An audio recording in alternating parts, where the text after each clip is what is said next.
हिसार के सेक्टर 16-17 में हिसार की निर्दलीय प्रत्याशी व पूर्व मंत्री श्रीमती सावित्री जिंदल के लिए कार्यक्रम का आयोजन किया गया। कार्यक्रम का आयोजन युवा समाज सेवी एवं सेंट मैरी स्कूल के संचालक अनिल तनेजा व समाज सेवी राजवीर पुनिया द्वारा किया गया। इस मौके पर सैकड़ों छत्तीस बिरादरी के लोगों श्रीमती सावित्री जिंदल को एक तरफा जितवाने का आश्वासन दिया। पूर्व मंत्री सावित्री जिंदल ने कहा कि कभी भी किसी भी समस्या के लिए मेरे घर आ सकते हैं। उन्होंने आश्वासन दिया कि जो भी शहर की समस्याएं हैं उन्हें दूर किया जाएगा। शहर में सीवरेज की नई प्रणाली व्यवस्था करवाई जाएगी और पानी निकासी के उचित इंतजाम किए जाएंगे। जिंदल ने कहा कि वे स्वर्गीय ओम प्रकाश जिंदल जी के सपनों को पूरा करने के लिए फिर से चुनाव लड़ रही हैं। इस मौके पर युवा समाज सेवी अनिल तनेजा ने कहा कि पिछले 10 सालों में पर्याप्त विकास कार्य नहीं हुए हैं। हिसार में छत्तीसगढ़ बिरादरी के लोग आपके साथ हैं। ये सभी लोग आपको इस बार भारी मतों से जितवाने का काम करेंगे। हिसार की जनता से आपके ऊपर विश्वास जताया है, इसलिए आप विधायक बनकर हिसार की सभी समस्याओं को दूर करने के काम करें। अनिल तनेजा ने कहा कि वे लोगों की समस्याओं को लेकर आपके पास आएंगे, परंतु वे अपने निजी काम के लिए आपके पास ही नहीं आएंगे। श्री अनिल तनेजा जी, श्री राजवीर पुनिया जी, जो कि आज के कार्यक्रम के आयोजक हैं, श्री वेद राउत जी, श्री R.K. शर्मा जी, श्रीमती शकुंतला राजवीवाला जी, श्रीमती रीटा शर्मा जी, श्रीमती आशा खुराना जी, डॉक्टर शेखर जी, श्रीमती ज्योति महाजन जी, जिससे मैं आप लोगों की समस्याओं को सुनने के लिए यहाँ जिससे रहूँ, उनकी बातें सुनूँ करूँ। तो मैं देखिए, मैं ज़्यादा तो नहीं बोलूँगी, लेकिन ये कहूँगी कि कभी भी किसी भी समय आप मेरे पास आ सकते हैं और मैं कोई भी समस्या या किसी की थोड़ी सी तकलीफ भी दूर कर पाऊँगी, तो उसमें मुझे बहुत खुशी होगी। और इस समय भी मैं अपने हिसार परिवार की तरफ से मैंने यही सोची थी, जब पहले मैं 10 साल रही तभी मैंने सीवरेज लाइन डलवाई, पानी की लाइन लाई, सब चीज़ लाई थी, सड़क वगैरह बनवाई। लेकिन वो सब 10 साल के बाद हमारा हिसार बढ़ गया और सारी चीज़ें छोटी पड़ गई। तो अभी बड़ी लाइन सब डलवाने की जरूरत थी, लेकिन जगह जगह मैंने देखा कि सीवरेज ओवरफ्लो है, जगह जगह पानी भरा हुआ है। तो कैसे कल भी हम लोग एक जगह गए थे, वहाँ पर हम लोग जितनी गलियों में से गए, 3-4 गलियों में से, उसमें कम से कम 1-1 फुट का पानी भरा हुआ था और सीवरेज का पानी था। तो देख के तकलीफ होती है कि मतलब ऐसे रहना पड़ता है।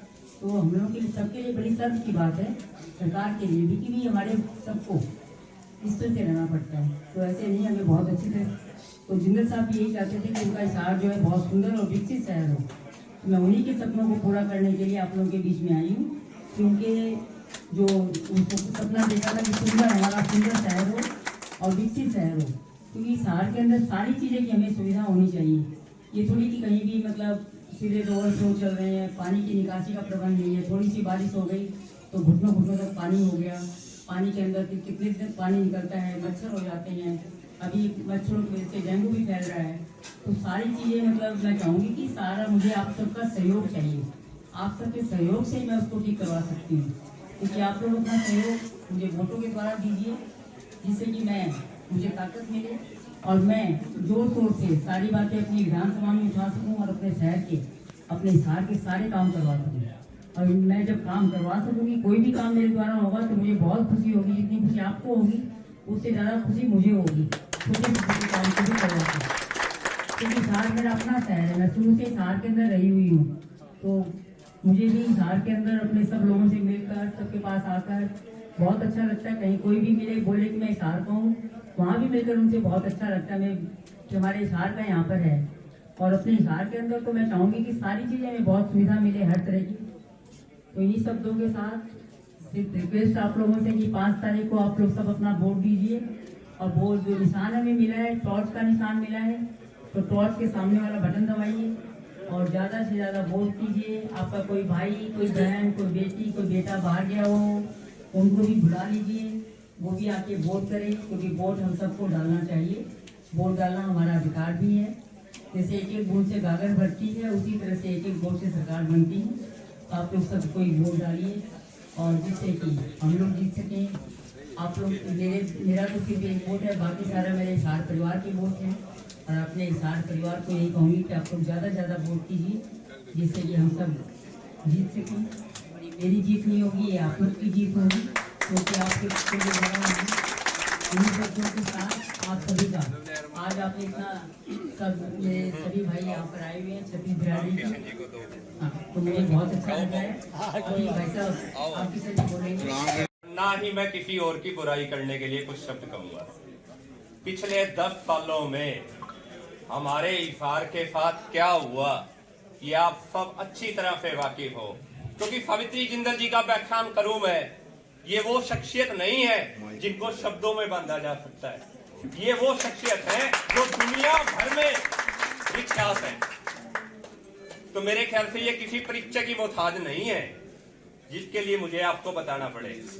अब रही माता जी, मैं आपसे सिर्फ इतना ही निवेदन करूंगा कि बिल्कुल बहुत लिमिटेड समय है अब आपके पास आज जबकि 5 तारीख तक बिल्कुल आप हर जगह आपको जाना जरूरी है। हर हिसार के हर जनता को, हर परिवार को संभालना जरूरी है।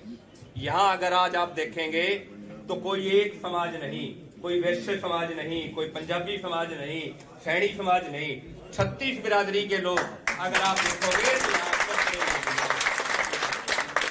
तो और ये सिर्फ आज आपको आपकी धन संपत्ति या आपकी विख्यात प्रतिष्ठा को देखते हुए नहीं, एक शहर के अंदर जो उनके बीच रह के उनकी समस्याओं का हल कर सके, जो उनकी समस्याओं को सुन सके, उसको ध्यान में रखते हुए आज आपके ऊपर विश्वास करते हुए आए हैं। तो मैं सिर्फ आपसे यही गुजारिश करूंगा कि कल देखो, आज आपका महल शहर के अंदर किसी को बताने की जरूरत नहीं है, हर इंसान जानता है, लेकिन वहां आपसे मिलने के लिए 36 गेट पहले हमें पार करने पड़ते हैं।